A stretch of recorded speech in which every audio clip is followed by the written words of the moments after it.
Good day, my name is Mariana Castillo Arce, and today I'm presenting my research poster, The Institutionalized and Rationalized Abuse of Migrant Labor in Jasper.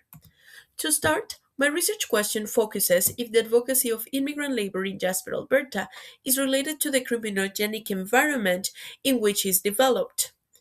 Now, this document sets the conditions in which an employer is able, sorry, in which an employee is able to enter Canada.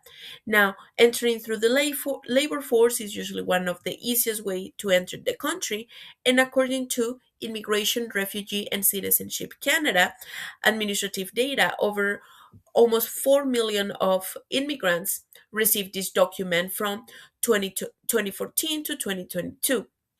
Now, the interesting part about this document is its origins. This all started when companies just wanted cheaper labor in developed countries, outsourcing it from underdeveloped countries. They started to overlook the labor market, which eventually led the state to intervene and say, like, you know what, if you want to hire these people, we're going to do it through certain standards that we're going to call the Immigration and Refugee Protection Act, enacted in 2001. Currently, this document serves as a tool for managing who enters to the country under which conditions and make sure that it will not disrupt the life of Canadians. They do it through different ways, such as um, criminal criminal checks or health checks, and more importantly, the economic one, making sure that the immigrant is not going to end up becoming an economic burden for the country. So, among among its description, it says that it has a robust employer compliance regime, which I argue that is mostly reactive. Yeah, it is true, but this is only activated once the immigrant makes a formal complaint. And then they would, of course, provide them with opportunities to become, at some point, permanent residents, especially after being 1 year in the country. This document by itself has been highly criticized because of its lack of mobility. Yeah, it might get you a path to a permanent residence. Yeah, it might have this robust regime, but what's the point of having it if in the areas that immigrants might need it the most, after the IRCC passes this control to the employer, neither Bill C 45 or Bill C 13 will somewhat protect the immigrant status of the person. What do we mean by that? That the process will continue, but deportation, if there is a dismissal, would happen. That means if your work permission expires and your employer doesn't want to renovate it, or if simply you made a complaint and they decided to fire you. So even if you retaliate under Bill C 13, your process will be open, but it will not be, your process will be open, but you will have to take it from your country of origin. Why would the government create a document like that? Was my question, and I hope is one of your questions too. And this is where institutional anomy theory can give us an answer. Because under this framework, closed work permits actually create a criminal environment where economic institutions dominate and weaken legal, political, and social protections. Now, in a globalized labor market, the program can't effectively restrain employers to not pursue these criminal opportunities, this lack of of activations. As we said, yeah, these regimes are very reactive. So if immigrants do not feel motivated to complain, it does not make any sense. But this is a structurally formed from a globalized perspective because that's the point of immigrants. They're supposed to be less costly. They're not supposed to be a burden like local workers. Now, this lack of protections are due to this emphasis that immigrants are just economic input. They're just a revenue for the country, and this is just a coping method of what America was doing not so many years ago, again with immigration, especially from the Latin communities. So this prioritization of business growth over proper protections leaves this group highly vulnerable at the end of the day. But again, due to this prioritization of profit as an institutional enemy, then this is normal, right? This lack of moral guidance has somewhat been normalized at the federal level to not provide these protections and let employers to do with them whatever they want. Now, what are they going to do? What do we mean by whatever they want? Because even though this could be categorized as an occupational crime, it is true that the state facilitates the admission of these immigrants, but what do they do with them? It's highly overlooked. There's not a lot of research, and it's actually very difficult to get there. Now, when we focus it specifically to Jasper employers, it becomes even more challenging. However, on the rational choice theory, this could change a little bit because we see that when these exploitative practices are available, and again, there's no oversight, there's no protection, there's absent guardians, then of course they become a rational business option, right? Exploitation, it is predictable and persistent, right? It's not something to be outraged about, it is normal. Crime has become normal in this institutional anomy and therefore has rationalized in the business employers.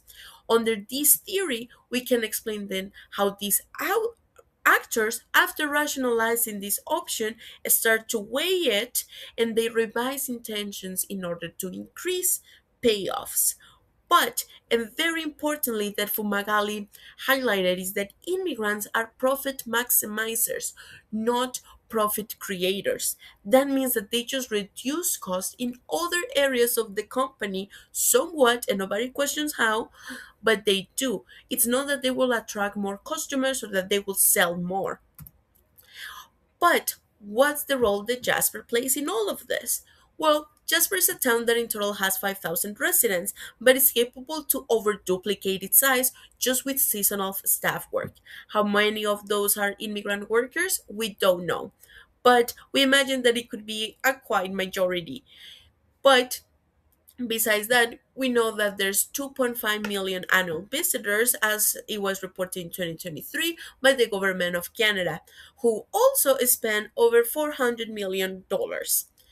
Now, here we see why do they care so much about their seasonal staff, and then they start to advocate for these employer-specific work permits. So we imagine that, yeah, immigrants might be an important part of those 12,000. But more surprisingly is that due to this importance, the municipality has intervened, has seen, okay, we're going to see what we can do for local business owners to get them this seasonal staff. For that, they contributed with the Ballad Statistics Group and then created the Jasper Labor Market Study, or the GLMS, as we're going to be calling it from now on. In there, they found certain compounding factors that would affect employees to decide to reside in Jasper. Just like in many other parts of Canada, housing affordability is a topic, but also the seasonality of the work.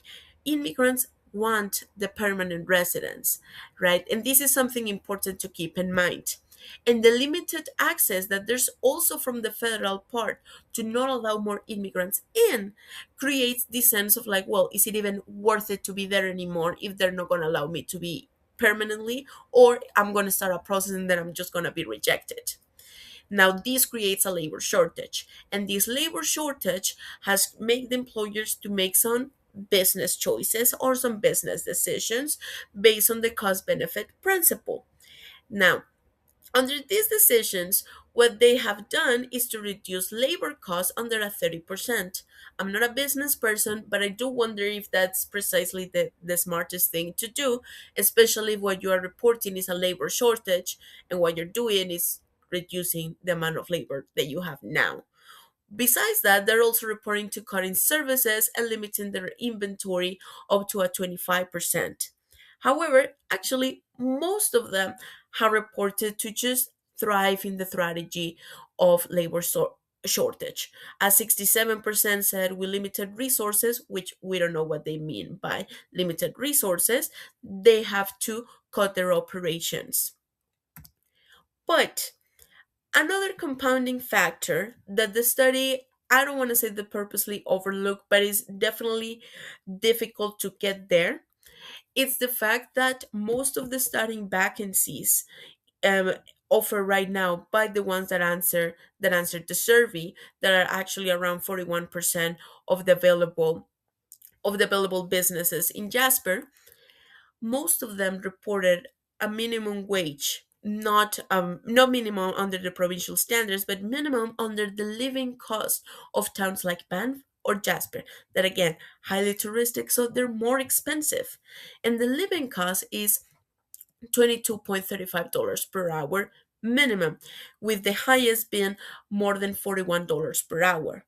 So the second part the first part over here represents the average starting salary in the vacancies. So the majority are offering a low wage.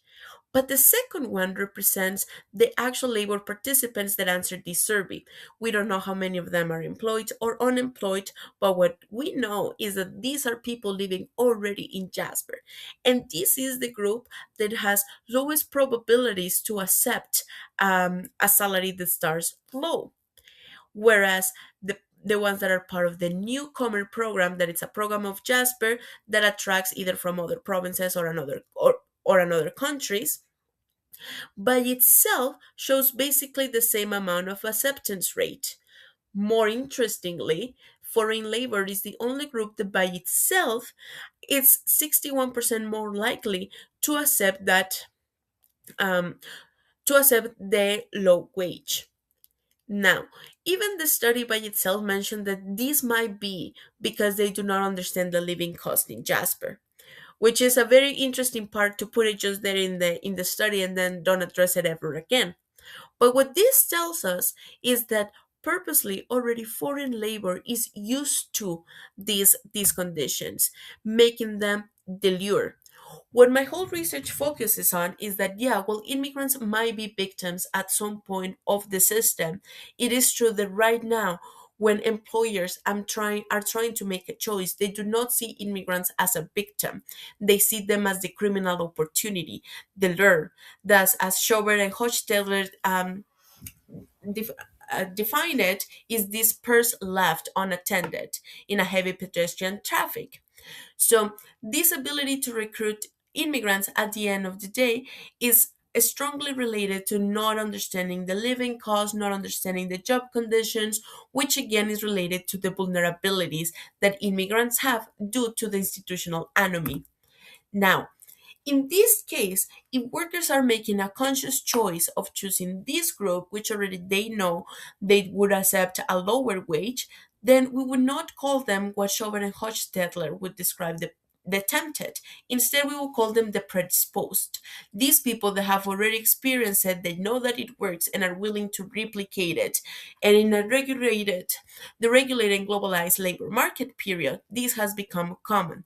The scholarship by James has reported safety and health standards in food services, whereas Smith and Fernandez have reported different types of financial crimes and tax evasion crimes, whereas immigrants in Alberta have reported exploitation that has affected directly them physically or mentally. So these these scholarship works tell us that, yeah, employers know about this opportunity, but all of these consequences where immigrants are victims are nothing more than the pursuit of profit. And when we start to see that, then we understand the final choice of the business owners of not purposely deciding to affect immigrants, but moreover, purposely taking advantage of the lure, which eventually leads to a harm of immigrants, but is not precisely the main point. It leads to a wide range of crimes. Now, how does this relate specifically to Jasper? Well, Jasper already does not care about the labor, right? They have a labor shortage, and what do? They just cut more labor. So that's one point of seeing it, but also 34% of them just reported that the mitigation strategy for labor shortages is make people work more hours, whereas business owners whereas more than 50% of them simply didn't have any mitigation strategy, which tell us they just don't care. They just want this possibility to hire immigrants because they know it's a criminal opportunity. The crimes reported, not investing in safety standards, not investing in wages, doing tax evasion, um, physically harming them by overworking the employers, is nothing else than again the maximization of profit, making labor less costly. And this is where the case of Jasper becomes quite interesting, and this is where its criminogenic significance lies on. What it might seem as a victim at first glance, if we take the understanding of the lure from Shover and Hochstetler, we see that immigrants are not the lure. Due to the institutional anomy created by the federal government under the Immigration and Protection Act, specifically to this type of closed work permits, immigrants are no longer victims, they're just opportunities. And now employers have to make a choice to either take advantage of them or not in a wide range of manners, which makes it very difficult to trace a single way that they would act, a single way the crime would emerge. But what do we know is how, whenever recruitment is purposely asked for, and when we compare their behaviors with the current labor shortage, and this is usually unfair, then how much can we trust that these immigrants will not need at some point Bill C 45 or Bill C 13? The reality is that we don't know. And this is why one of the recommendations that I give is that, first of all, immigrants should have way more oversight once they arrive to the country, as they're settling down and before they leave their employer. Right? It's not that they are purposely criminals. It's not that they come here as a way to thrive, as a way to look for better opportunities. And federal policy does not see it that way. They just see us as economic input. This perspective has allowed employers to commit other types of crimes that, even, for example, tax evasion affects the state by itself. So bring in more studies like this. It's a good opportunity to create federal advocacy on why these programs need to be regulated better, different, and understanding that employers want them because they can create a wide range of crimes. Thank you so much. And these are my references that were in the slides too. You can scan the QR code.